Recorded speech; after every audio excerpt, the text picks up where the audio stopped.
Good evening, welcome. I am Jay Davis Hart.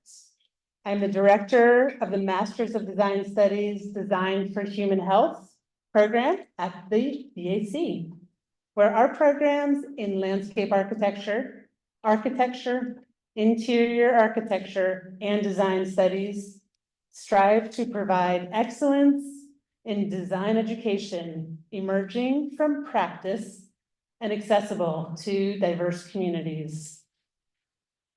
Tonight, it is my sincere pleasure to introduce the BAC's first fall lecture in the series, Just Futures. If you'd like to continue to experience the fall lecture series, please be sure to tune in. Tonight's lecturer is Dr. Erika Eitland. She is the director of the Human Experience Lab at Perkins & Will, Boston, where she focuses on the public health impacts of K-12 schools, affordable housing, and urban resilience. She earned her doctorates from the Harvard Chan School of Public Health and Environmental Health, where she was the lead author of the Schools for Health, Foundations for Student Success reports that examined more than 250 scientific articles on the association between building quality and student health and performance. Erika is a co-founder and co-host of the podcast Inhabits, a show focused on the power of design.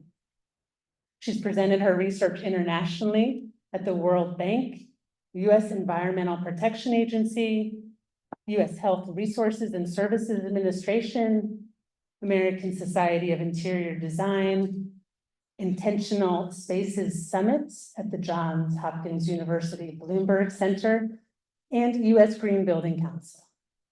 Erika also advises on national policy for the U.S. EPA as a member of Children's Health Protection Advisory Committee. She also holds a Master of Public Health and Climate and Health from Columbia University.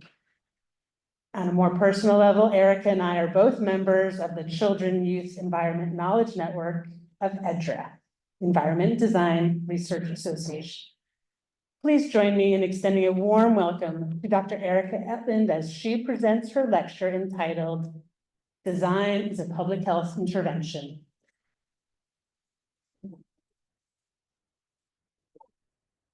Hey, everybody. I told my husband that there'd be 10 people here, and there's a lot more than 10 people. So I am super, super appreciative to be here at 6 p.m. on a Tuesday. And I promise we're going to have a good time, and it won't be a long time. So let's just get into it. I really, as a public health scientist, I want to start with that context, which is the fact that I don't pretend to be a designer, but I think what's powerful is at this intersection, we can do magical things together, and I get paid to do that, so that really helps. But I want to get into sort of the specifics here, which is, what the hell does this mean? And so design is a public health intervention. We are at this magical moment whereby the American Institute of Architects has put together their framework for design excellence. And a part of that is thinking about design for well-being. So they're calling out the specifics of physical, mental, and emotional well-being for the occupants of their spaces as a measure of design excellence.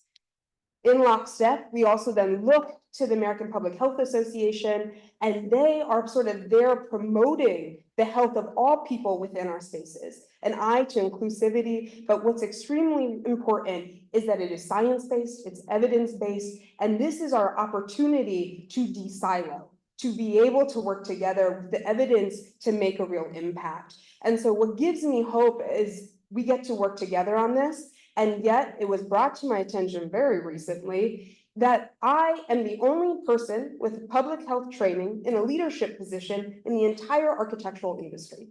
That's wrong. So with that in mind, today is part lecture. I hope to educate and share and inspire. It's also part recruitment, because the truth is what gets me excited and gets me up every day is the action part. is that the intervention is our action. It is how design becomes influential and important and transforms people's health and well-being. And so I want and I welcome you to join with me to do this work, to be a part of that intervention. And today I'm going to highlight how we've been doing it to some extent, but also for you to kind of think about how do you want to do it in your own work. So I want to take a moment. We gotta like move some blood around. I want you to raise your hand if you know a K-12 educator. This can be a teacher. Oh, damn, okay. All right, keep them up, keep them up. Have you voted in a school building before? Okay.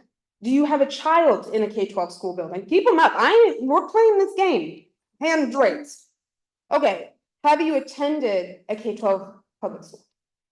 Okay, so this is, you can put them down now. Thank you for humoring me. One thing that is important to me is that when we do this work, when we say design is a public health intervention, it's important to be specific. And so today I could have given you a talk on broad brushstrokes, and what I really wanted us to do was get into some specificity. So buckle up, we're going to talk about K-12 schools for the next 35 minutes. So I wanted to take our agenda real quick, and it's our action plan for today. I want to get into the fundamentals because we need to know how the heck we got here in the first place. I want you to see how we are doing it right here in Boston and in Perkins and Will. And then I want to give you some resources so that you can kind of take this back and think about how do we create tools that are really at this intersectional place of public health and design. And so we're going to just kind of get into it. So the fundamentals. I don't care what program you are in today. I know there's some human health folks. If you're in human health program, can you raise your hand? Hey, I love you over there. Everybody else, this lecture is also for you. The important thing is that every day we are making health decisions, no matter where you are coming to the design process.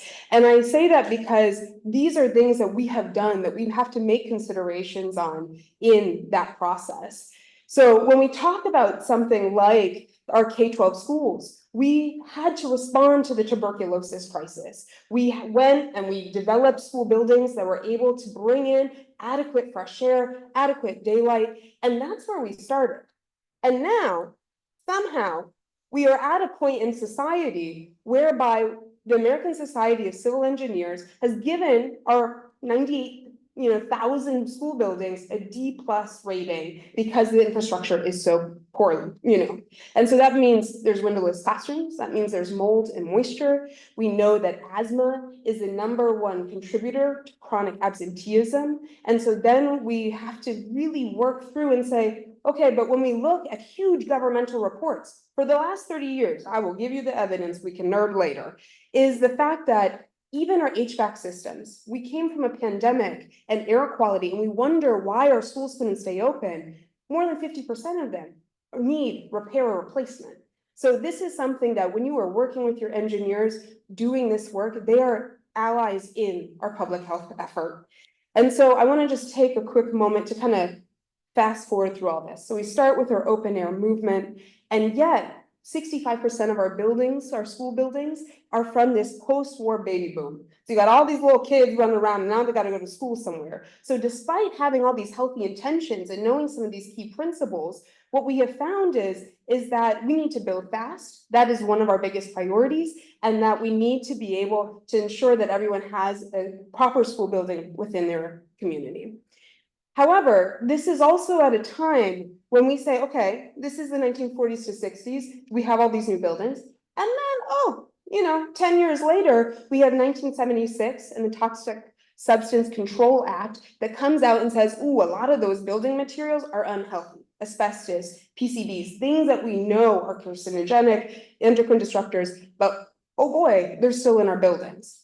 And so we now are in this age whereby since the 80s and 90s, we have reports telling us that, oh my gosh, our buildings are in disrepair, they're old, they need to be replaced, and we need to be fixing some of these key conditions. Where do I come into this place?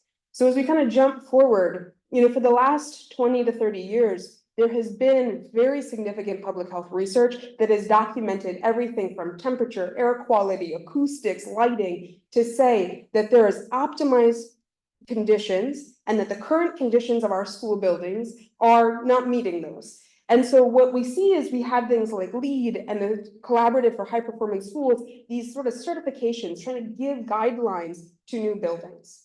But what often happens is that those who can afford those types of certifications get the healthy building, get sort of the energy efficient, sustainable building, and that isn't the case. So you have this inherent whiteness and greenness and a socioeconomic component to this that is holding back the country from being able to impact more students in these spaces.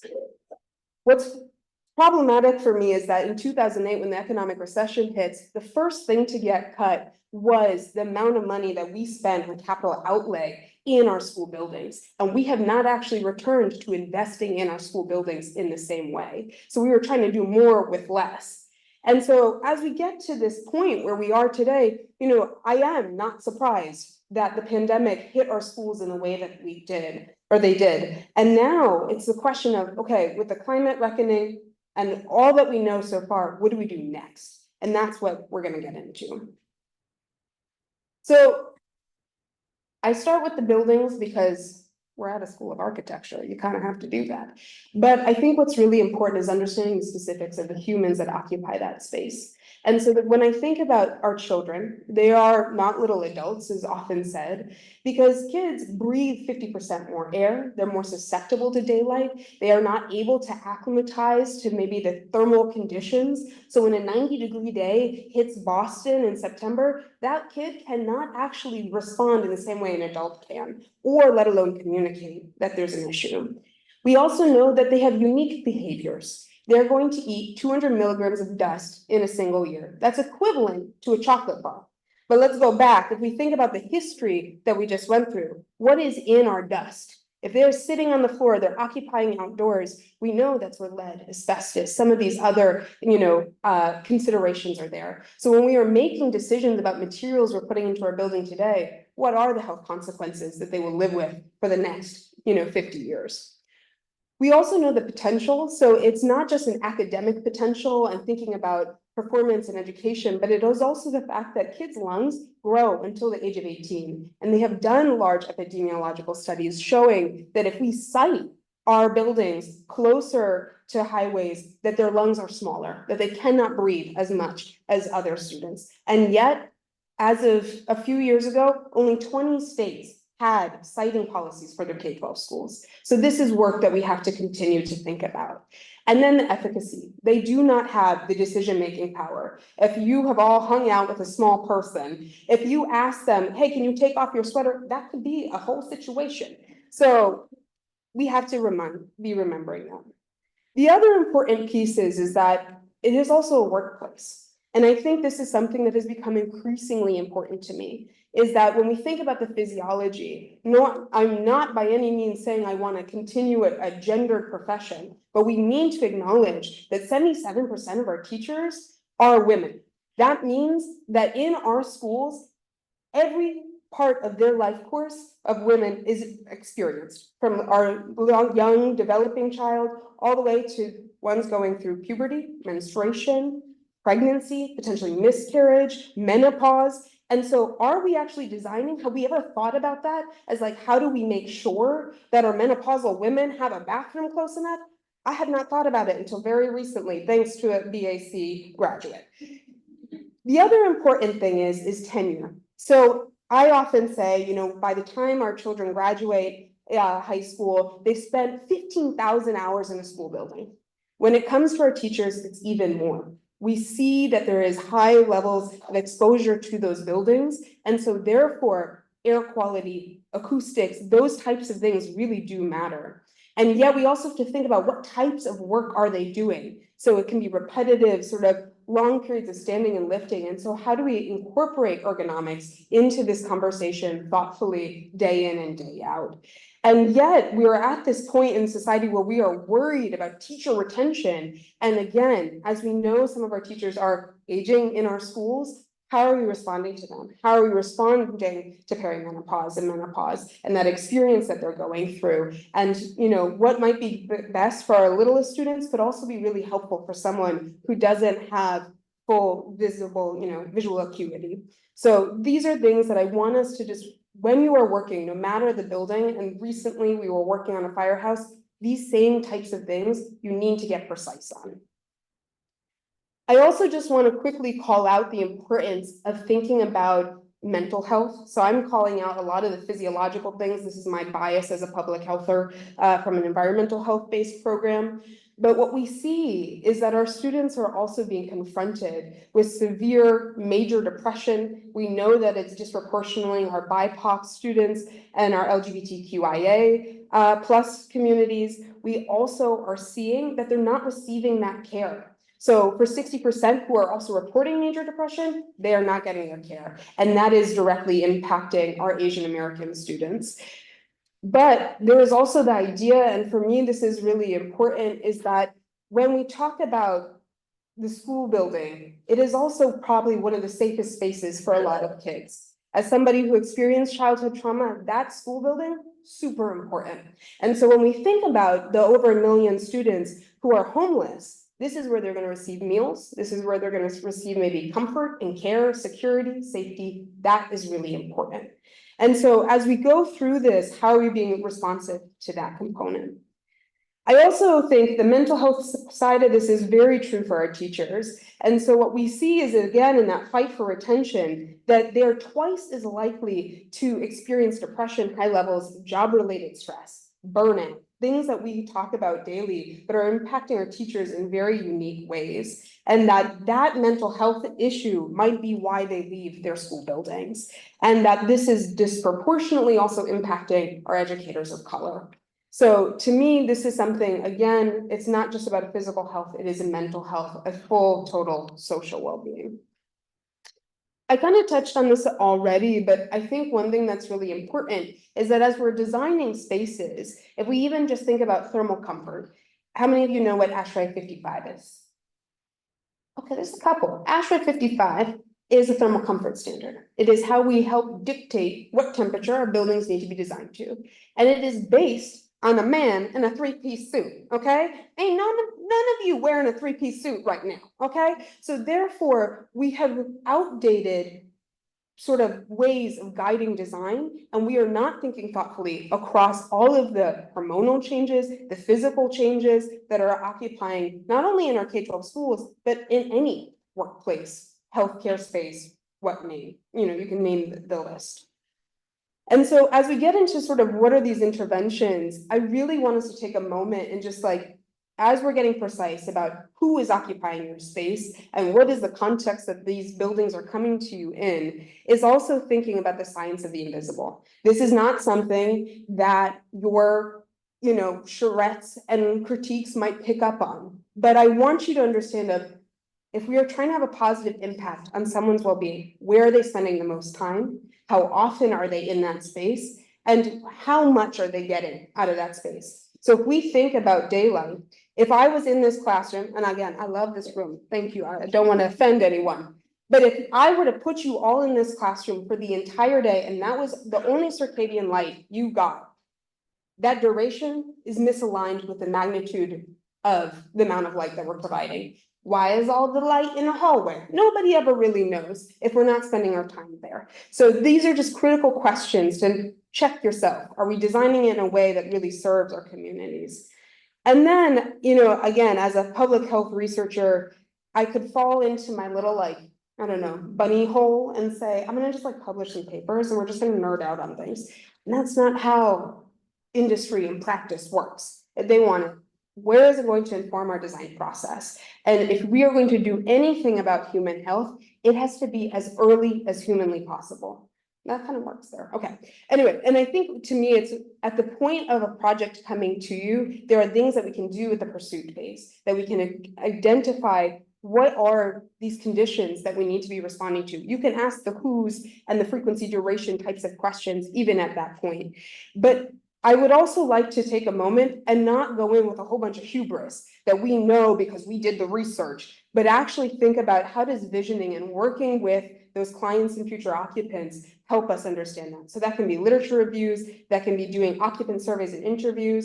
We did a huge survey with Worcester Fire Department, and we're able to understand things that we would have never known because it hadn't been studied at this intersection of health and design in that sort of full holistic way. So these are just sort of these other tools that we can consider. All right. We're gonna do this. All right, raise your hand if you have used the Symphony T-Stop or visited Boston Symphony. Okay, less of you. Okay, that's fine. If you know a child living with a disability. Okay. So this is where our story goes next. So this is going to be really thinking about a specific project and how does this all come together to inform this one moment. So the William E. Carter School is a Boston public school right around the corner from this office or from this building. So hopefully next year we can go and tour it because it's being constructed as we speak. And it is at the intersection of multiple neighborhoods. And yet the school occupants have predominantly been from some of the lowest socioeconomic status here in the city. And so these are kids that are going to be aged 12 to 22 and are living in public housing. Now, 90% of them have mobility challenges and impairments, so they require a motorized wheelchair. And 90% of them have cortical visual impairment, which is a neurological issue that prevents them from seeing, but over time they can learn to see because it's not an ocular issue, it's a brain development issue. And so the reason I share this is because for these kids who are living in public housing, their parents are taking their adult children and carrying them up 3 flights of stairs because there's no elevator in that building. So this is about a moment of justice of how are we going to make sure that the school building that they'll be in is providing the most that it can. And so it was originally the developmental daycare center. This is the building that was built back in the 70s. And yet the power of this story is actually the kids and educators themselves. These are rock star humans. I have never been more inspired and empowered by the level of thoughtfulness and service to these children. And so I want to sort of shout out to that because as we get into this story, everything has been sort of checked with them. So this new school that we have sort of embarked on is going to have about 60 students in it. They're going to go from the ages of 3 to 22, no longer 12 to 22. And because of the complexity of some of these students' needs, the student-teacher ratio is unlike what you would think in a more classic school environment. It is also extremely diverse from a language perspective. And so that meant in terms of engaging parents, we had to get creative and thoughtful in this way. But what's interesting is that because cortical visual impairment, and I'll just refer to it as CVI, is also associated with lots of other comorbidities. So it not only impacts the way they see, but the way that they hear and feel and exist within the space. And it usually is associated with other comorbidities. So it's not just okay, here we go. And the thing that's important and kind of what I was touching on earlier is that where in this design process do we engage research? Where do we bring in public health? And for a school like this, everything I thought I knew and learned at Harvard, you had to throw out and start over. And so it meant that we needed a continuum of vision. We needed to constantly go back to those educators and figure out, are we getting this right? And so the tricky or interesting part of this is the fact that we had won the project and then 3 months later, COVID hits and we're trying to do all this visioning. And yet it became this opportunity to actually have more honest conversations, have more participation because there wasn't a challenge of the work, school day and managing students and being able to be really inclusive. So over the course, you'll see that there's many moments where we were able to sort of bring in that perspective and always double check what we were doing was right by the educators within that space. And so it started with asking basic survey questions. So after we had done a larger lit review, we were able to get in there and ask, questions about what is their need from an outdoor space perspective and landscape. How do we bring in other sort of researchers beyond, the few of us who are on the team at Perkins and Will, but really go out and say, okay, what do you know? How do we share this information beyond that? It was also, what are their values within this space? And so being able to sort of see the way different groups were working in this remote setting, but also getting really creative with it as our kind of compass moving forward. And this meant that we could even mail them stuff in sort of to their homes and say, hey, we have some homework. We want to know what types of building program needs to be next to each other so that we can do this well. And then we're able to engage them in sort of live, like drawing and doodling over this to say, well, why this? How about that? And be able to sort of run with a lot of their information quickly.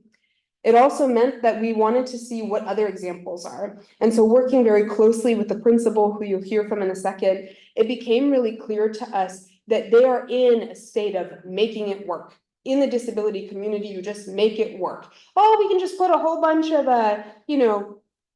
extension cords and it'll be fine, we'll make it work. And the amount that we had to sort of change also that philosophy meant that we had to sort of get more aspirational. We needed to see what other examples existed.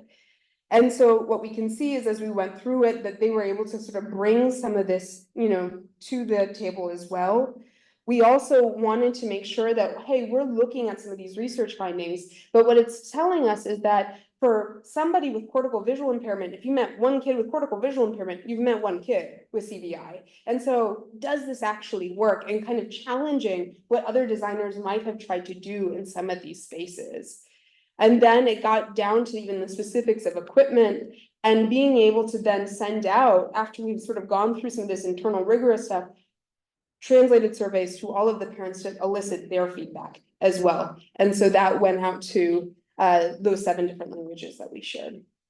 All right, I think it's gonna work, Jerome. I feel confident in this moment. Okay. This to me is one of the most exciting things that we've had together. We've been working years and years and years to get to this point. It's been a lot of rushing to wait, a lot of dreaming, and now today is the day where we really get to put into action all that we believe that we can accomplish for our school, who we are as a Carter school. These visioning sessions are really going to provide our design team with the opportunity to deeply learn more about who we are as a school. And this is their time to really find out who the Carter School is as a community, what we value, what we believe, and how that will translate into creating our dream school for our students. It took us, until it was almost time for him to graduate, so realized that he was communicating with us because he couldn't see, but he could hear everything. So everything was pretty much scary. So happy that we really heard everyone's voice, just to see how important that everyone felt that this process was, to step outside your comfort. So to me, it's important to just hear it from their perspective and not just my own. And so in sort of just recognizing time, I'm going to kind of share sort of one specific challenge that we experienced within this project, and how both visioning and research kind of came together to come up with some design solutions that I think made a big difference. So as I mentioned, 90% of those students have cortical visual impairment, which also makes them more sensitive to glare, visual clutter, and specific colors within the space. And what was really important to us was the fact that we realized from hearing from these who are trained, master's level educators, the data and the research is changing rapidly within the CVI research. And so we needed to be able to be responsive to that. We also realized that even just by walking through their existing space, how were they managing glare and putting up tissue paper over lighting fixtures and trying to make do with what they had. And so making sure that we were balancing, not just looking at only the CVI, but also these mobility and auditory constraints simultaneously. And one thing that's important for us is that in sort of early phases of, cortical visual impairment, we as humans, our eyes are more drawn or able to see red and yellow. These are longer wavelengths, and that's why often danger symbols in our environment are red and yellow. And so for many of these students, one of the issues is they can't see the full complexity of color around them. So we had to think about, okay, these are important educating pieces. How are we going to strategically build that in so that as they progress and gain independence within this school environment, that we add that complexity thoughtfully. So this is the ugly lit review. It did exist. And then maybe this will feel nicer for some of you. We ended up realizing that we wanted to find the balance between daylight and glare. And so we ended up building a script in Grasshopper to be able to analyze 16 different classroom orientations with different ideas around louvers outside the building. We wanted to make sure that we weren't adding another decision point for our educators. And so we're able to look at, across the day, across the year, how do these different spaces perform depending on these different configurations. And so you can just see some of that analysis. But what's exciting for me is that as we looked across all of these different options, it became clear that there was a couple of key winners for both from optimizing daylight and reducing the amount of glare in that classroom. And yet what's interesting here is that of, the top performers, so the one that's right in the middle. Oh, how do we get rid of that? Jerome, help me, my friend. I cannot. Hold on, I think we're moving this one. Okay, we're gonna keep going. Jerome will come back, I'll be okay. Which is the fact that even though we had one that sort of reduced even more glare and had a great visibility daylight, we actually, because it's a public school, ended up picking one with greater spacing that performed almost as well, but allowed us to cut costs significantly without disrupting sort of the true the experience for the students inside. And so what we ended up selecting was we daylighted, we chose vertical louvers. We ended up making an L-shaped window and adding sort of red and yellow transitions within the space. So what you see is that where we wanted moments of focus, we reduced that visual clutter, sort of that section over in the right, but that these are kids who might not have access to nature at any other point in their day. And so how do we destigmatize this where they have to leave the classroom to calm themselves, but be able to access that nature readily, as well as not being sort of triggered by glare. And so being able to kind of play with that a little bit. This also came through to sort of the colors that we selected. So looking at those long wavelengths, we ended up designing a logo for the students that they could see. So things with strong contrast with yellows and reds. So they are the Carter School Lions. And hearing us roar is their logo. The important thing here was also recognizing from the research that things in this sort of blue green, we have less photoreceptors in our eyes for blue. And so for many students, they might register that as a background color. So we didn't need to strip it down to just black and white and red and yellow, which can be really harsh. We also found that one of the important things for these educators was how do we increase independence and allow them to have moments of greater visual complexity so that not everything needs to be in cartoon format. So you see the color palette we ended up selecting to work with that. And what you see is also from a wayfinding perspective, this sort of yellow and raspberry color is what we've been calling it. But what those are doing is students with CVI have visual latency. So it takes them a little longer to kind of move through spaces. So Tova, the storyteller from that clip, said, it wasn't until the end that we realized that every place was scary because they didn't realize where they were within that school environment. And so being able to allow these students from down the hall to know that they're about to enter into a classroom or go into an elevator, which might be a new experience, that those are marked very strategically throughout that space. All right, so I have about 10 minutes. I had a lot of other nerd things from that project. So if people have questions, I'm happy to get into it. But I want to just kind of pivot into things that I think could be helpful as you kind of go through this next academic year. To me, it's what we call our driving questions and resources. I'm not going to make that thing go away, which makes me so sad. Anyway, I'm not a tech person. This is what we've decided. So I think that there's three key driving questions. The first is that how can we ensure that health research is holistically integrated into practice? Now, I will bet you there are design firms out there who are going to say, we do research, we do health research. And then you look at it and it's about 2 paragraphs of content. And I want you to call bullshit on this, okay? Because what I equate that to is if I think about health research, it is the butter. I'm a quality of life girl, let's be honest. And so it is the butter. And you can apply butter on toast and say, oh, we've done the research. Or you can be thoughtful in that integration and ensure that it is in every layer of the cake, in the buttercream frosting, and making sure that when value engineering surely comes down the line, it cannot be cut out. You cannot scrape it off because it is a part of what makes that building, a design that you want to be in and brings joy. So that's part one. That's our first driving question.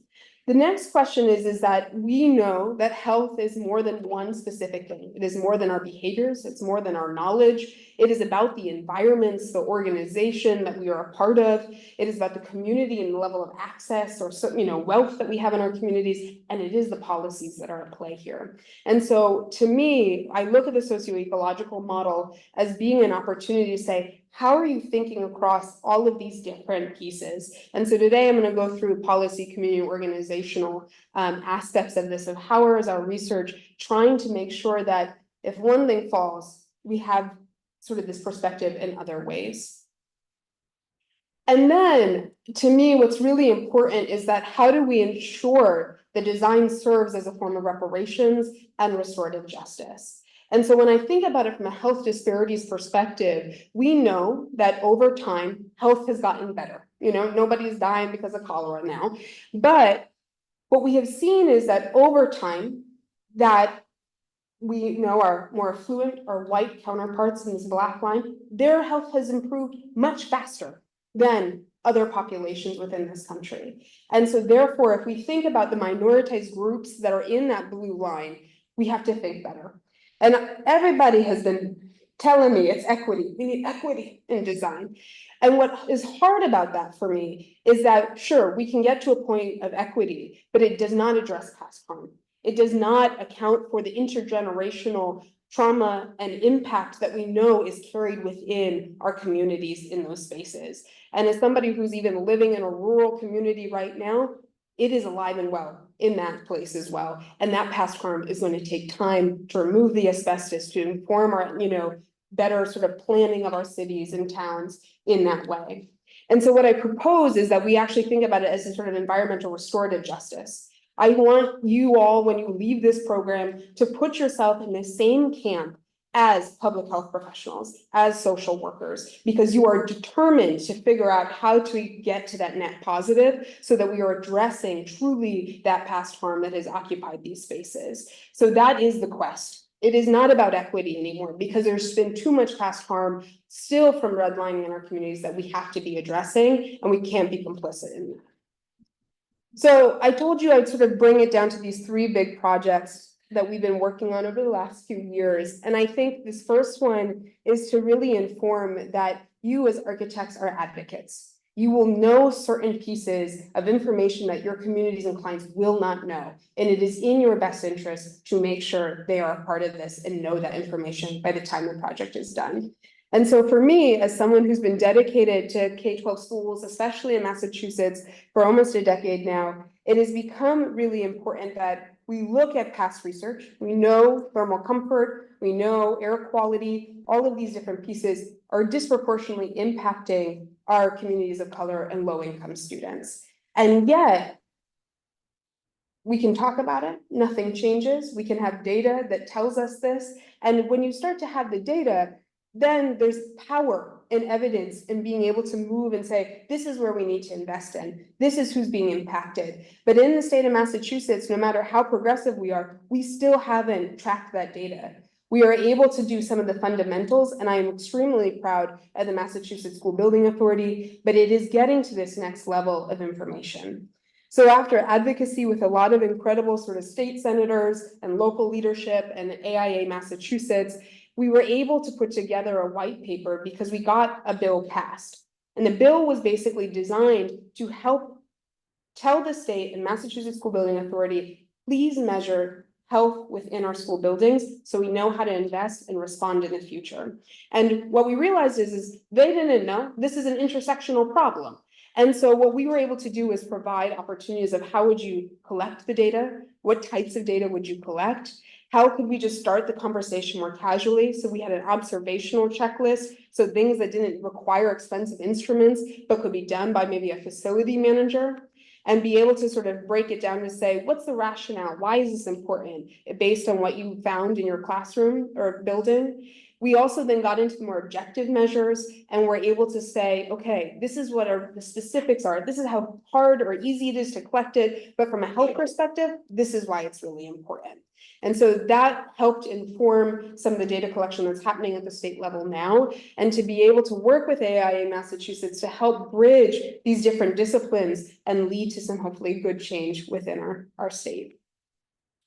The next thing is, at a community level. So if policy is what it is, how do we inform what's happening at our school level? And so to me, it goes back to, studies that are over 15 years old, which is, when we see that our schools are actually put in the most polluted parts of our communities, because land is cheap, it's easy to, place a large piece of infrastructure, and yet who pays the burden? It's our students or it's our educators. And so when we look at that, we say, okay, well, what's the health data? How do we track this in advance so that we don't, put our future schools in those spaces?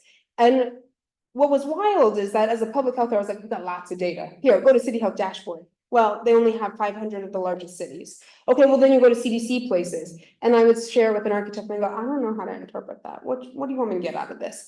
And then you go to EJ Screen and you're looking at some of these, important environmental justice factors, and it's still complex and confusing. And then you go to, okay, I found the solution. It's Savvy Dashboard. But oh, by the way, it only measures Indianapolis and has all the interpretation. So I hope that helps you. And so what it became clear is that we actually needed to just build a tool ourselves. And so we felt that there were sort of three key pillars to this. One was we needed to educate designers on public health fundamentals. So our learn sort of bucket.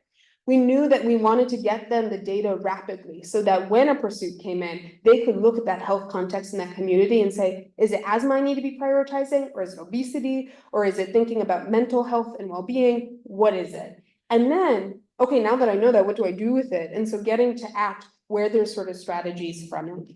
And so we were awarded a grant by the American Society of Interior Design Foundation and developed the tool Proceed. So this is the public repository to engage community and enhance design equity. And it allows you basically anywhere in the US to search your location of your project and be able to have a brief but quick understanding holistically of the exposures and health outcomes within that space, as well as some of these key demographic factors. So what would have taken you maybe an hour, can take you about 2 to 3 minutes now, and be able to pair it with, well, how do I interpret that? You go to the Learn portal, or you can go in and dive deeper into the actions. We also felt that, data can only tell us so much. So we also have a robust but evolving engagement and validation guide so that you can check with your clients and communities. Is this actually the most important health priority, or is there something else here? And so as I wrap up, the last one I want to just bring you to is that thinking at the organizational level and just keeping it at schools is thinking about healthy schools by design. And this is truly translational research. It is an opportunity for us to de-silo the health research that we've known for the last 30 years, but really tie it back to action. What can we do? And I feel like after the pandemic, we were so focused on risk mitigation. Don't get sick, everyone don't get COVID, please hang in there. And yet what we realize is that there's an important aspect here that is also related to health promotion. Again, this may be the safest place for our kids to be. It might be where they receive their meals. How are we thinking about it holistically in that way, as well as making sure that this is a building that stays evergreen, that is it able to adapt to changing pedagogy and not have to be torn down, ripped apart to be able to provide that care. And so we basically also felt that it was important for us to, as we moved through all of these spaces, that every space should be a healthy space. Often we just think about our classroom, again, great place from a frequency and duration perspective, but are we reinforcing that message of health in that space? And so it has become sort of a 9 white paper series whereby we have the literature review. So if you need that data and evidence, you can get into it. It's got the checklist of strategies. So what are some best practices?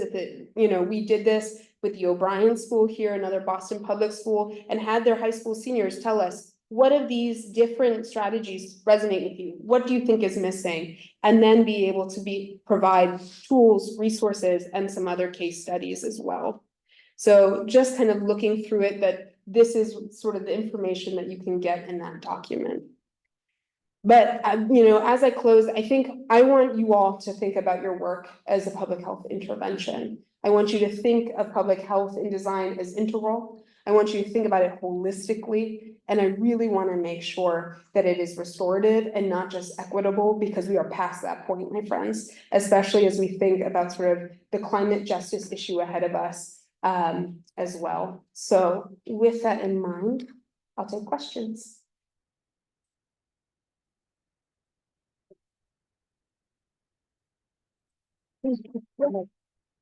We have a microphone in the center of the aisle, so please approach the microphone. Speak into the microphone so that those who are joining virtually can hear you. I invite you to be the first leader of your own cohorts. How it happens. I have a question. It's also 6:48 on Tuesday, so. Well, that doesn't matter. We mean, yeah, here we go. Hi there, just curious if you get involved in all projects that Perkins and Will works on. We have a new elementary school going up in our town, and I believe Perkins and Will is on the short list. So Oh. I'm excited about that, Yeah. especially after hearing your presentation.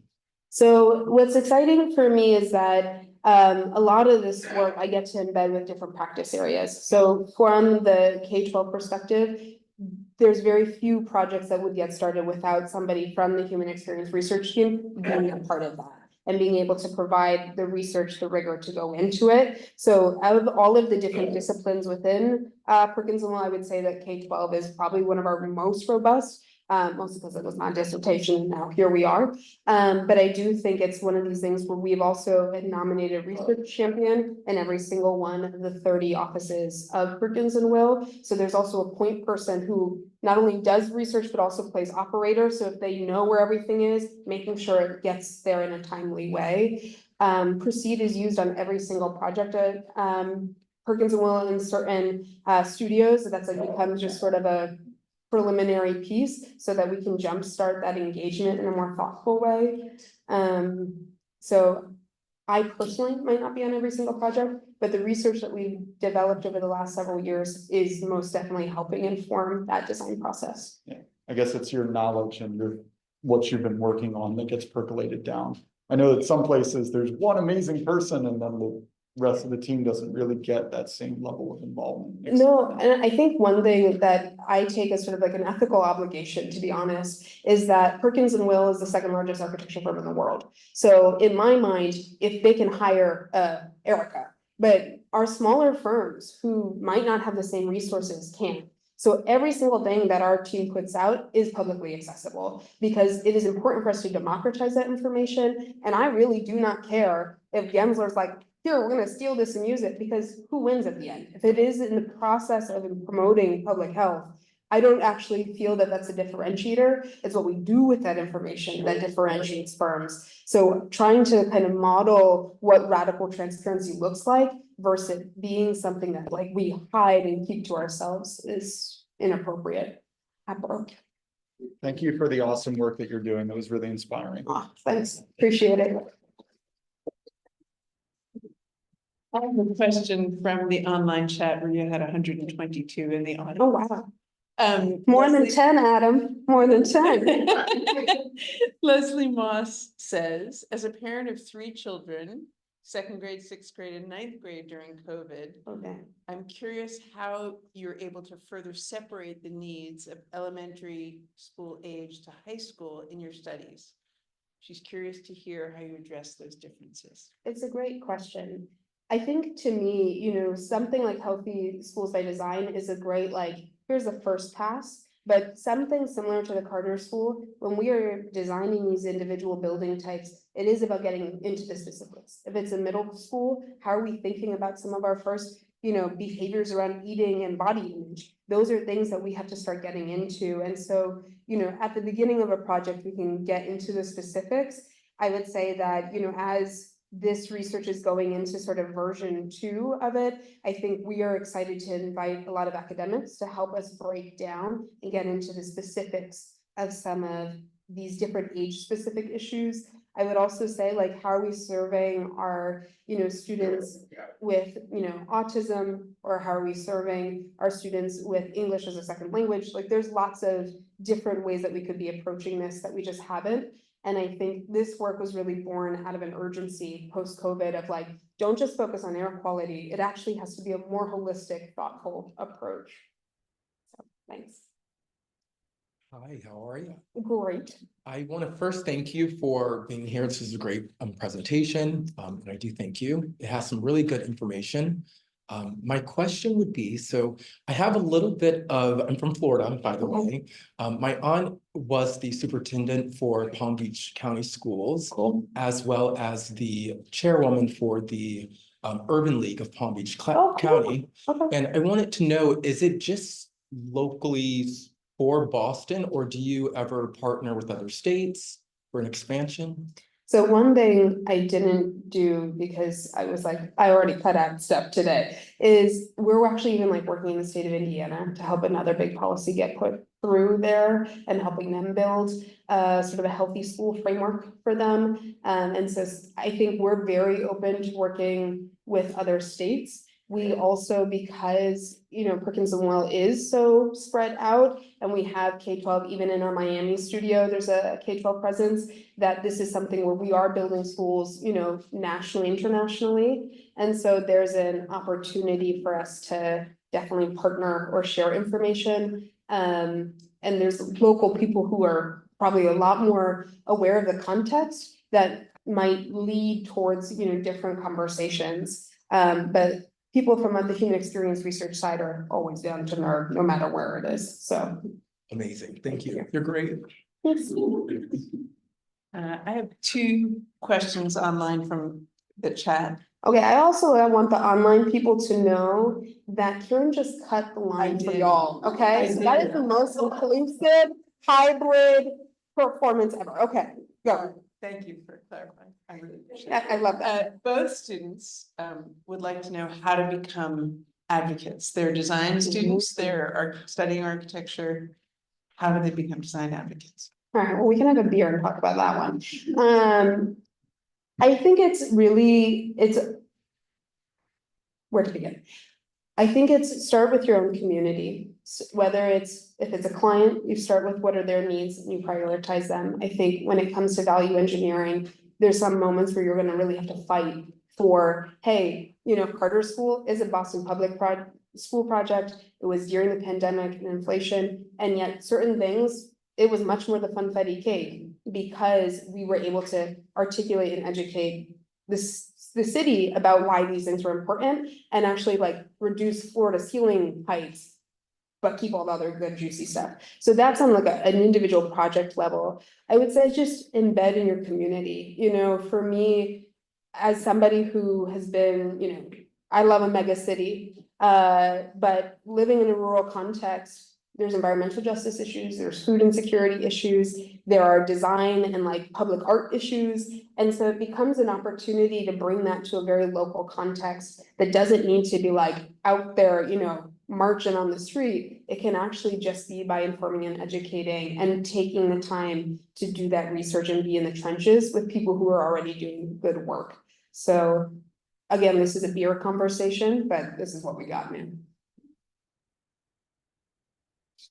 So one of your first slides started out with public K through 12. Why I'm assuming you're not only talking about public schools, but private schools would fit into the research as well. I mean, we do a lot of private school work because that's where the money is. I think there's an interesting component to it though, in terms of a public health data evaluation perspective, is that, as taxpayers, where does our money go? Is it going to the right things? There's an emphasis on public because I think it is, every community has it. It typically is the largest piece of social infrastructure, that it's going to be your cooling center, it's going to be your voting center. And so those are things that, to me, it's not just a place where we educate our students, I think from a perspective on independent and private schools, I think they have the opportunity to really invest and, you know, prioritize health in a different way to some extent, without maybe some of the same constraints at the state level. And so where does education need to happen? Where does, you know, the fight sometimes have to happen is in our public schools. So that's been my bias a little bit, is that if we can make it work in public school, we can definitely make it work in a private school. So there's just, you know, just some balancing that's there. You know, by no means am I trying to be exclusionary. A building is a building, but I think even in private schools, there's different typologies that might not exist in a public, you know, space. Hey, great presentation, which is obvious by the number of questions you got. So I love that you're taking the data and making it actionable. I'm just curious, do you guys ever explore any IoT solutions, given that all your data points are very trackable, you know, dust, temperature, sound levels? So there's, I mean, I am a branch of a larger research ecosystem at Perkins and Will. So we have a group really focused on IoT, thinking about sensors, both at the interiors level as well as sort of building automation and architectural level.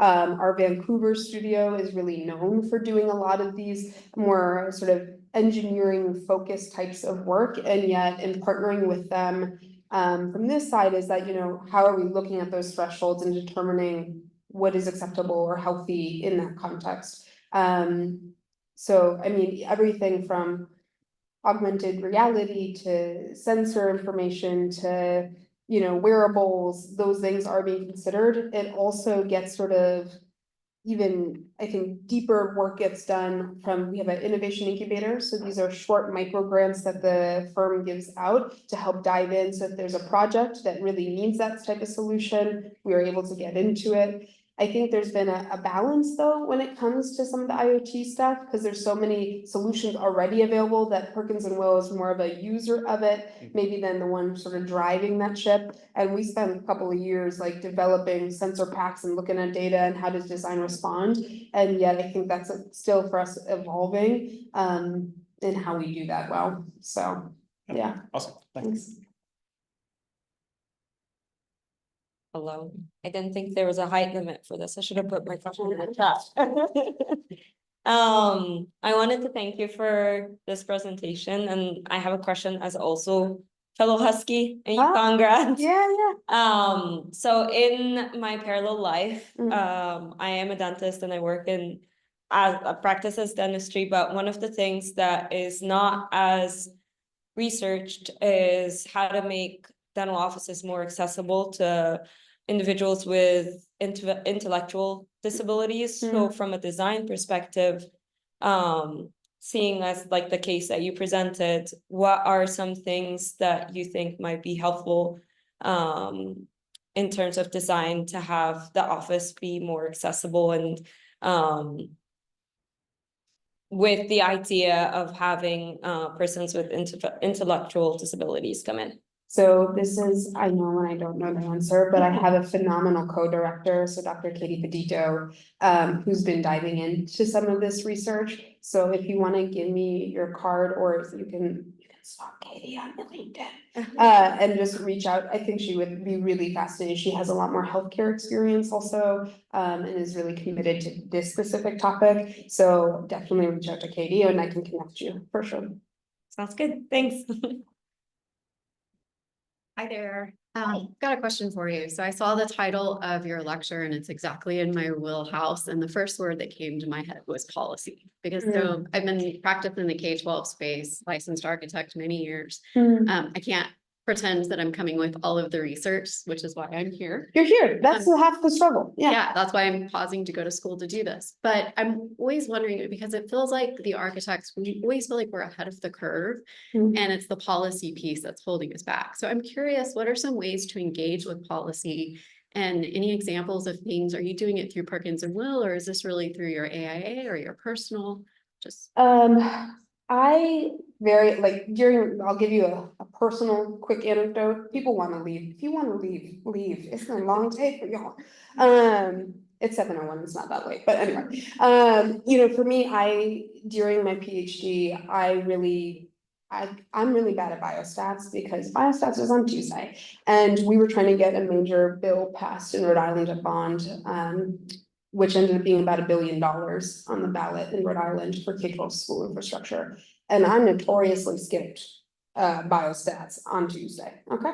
And so I think there's this moment where, like, from a policy perspective, you go, you seek out people who are doing some of the work that you care about already. You partner with them, you ask them what kind of questions that they still have, because I think the data and evidence can help amplify and support some of the stories, because stories are not data. And often I think there's this sort of qualitative component sometimes that gets people there. But then from a policymaker perspective, that information is what's gonna lock in money. It's gonna be, you know, what was powerful about sort of the Schools for Health report back then was, you know, we had state senators in Rhode Island hold up that report and say, this is why we need to be investing in our school buildings. So I think there's a moment where, you know, they sort of sought us out because we were researchers working on this unique topic on schools, because despite there being a school building in every community, there's almost no money for research for that. And so we were one of the few to be able to support that. And it kind of goes back to the question of like, why public? And it's because at a state level, you know, we only get 1% of our school building funding from the federal government. These are state level issues. And yet we, even in the state of Massachusetts, underfunded despite having a very specific amount of money available. So to me, I'm kind of repeating myself, I'm so sorry. Find your people, figure out what questions need to be answered, help do the research, learn how to write a policy brief really well. 2 pages, what do you need to know? First quarter of that page, what do they need to know so that they have the evidence and the numbers and stats to move quickly? For the Indiana work, it became a 30-page report whereby we broke down very specifically what were the key issues for Indiana. So if you go to healthyk12.perkinswell.com, that report lives there. And yet following up that, we created 1-pagers to be able to highlight like TLDR, what do you need to know? And those actually became some of the most successful tools. Even though we'd spent all this time doing the research, we could have a coffee with a, you know, superintendent and they'd be like, oh, I didn't realize vocal strain. Oh my God, yeah, acoustics matter. You know, so these are the moments where like get good at being concise, give your elevator pitch, don't do what I just did. Because, you know, for me, what's been really powerful is the Indiana work has become quite bipartisan. As someone from Massachusetts, to go in as a person of color has been really humbling, and yet they're like, oh, you gotta call Dr. Eitland on this. And I'm like, I have just won $1 million in my like intellectual nerd brain. So I think you go in with a certain level of empathy and yet specificity that I think resonates with others. That's awesome. Thank you.